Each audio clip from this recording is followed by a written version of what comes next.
হযরত আলী আলাইহিস সালাম থেকে বর্ণিত। তো তিনি বলেন, একদিন রাসূলুল্লাহ সাল্লাল্লাহু আলাইহি সাল্লামের দরবারে হাজির হলেন। তখন রাসূলুল্লাহ সাল্লাল্লাহু আলাইহি সাল্লাম চাদর বিছানোর অবস্থায় ছিলেন। তারপর এর উপর হযরত আলী, হযরত ফাতেমা, হযরত হাসান, হযরত হোসেন আলাইহিস সালাম বসে গেলেন। এরপর রাসূলুল্লাহ সাল্লাল্লাহু আলাইহি সাল্লাম চাদরটির কিনারা ধরে চাদরটি তাদের উপরে ছড়িয়ে দিয়ে একটি গাঁট বেঁধে দিলেন। তারপর বললেন, হে আল্লাহ, তুমি তাদের উপর সন্তুষ্ট হয়ে যাও, এভাবে আমি তাদের উপরে সন্তুষ্ট। এই হচ্ছে আহলে বাইতের ফজিলত। আল্লাহর নবী ইনাদের উপরে খুবই সন্তুষ্ট ছিলেন।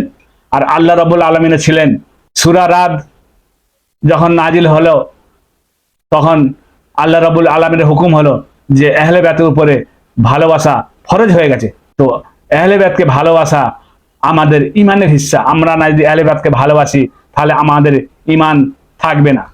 আহলে বাইতকে ভালোবাসা না বাসা পর্যন্ত তোমার ইমান কমপ্লিট হবে না।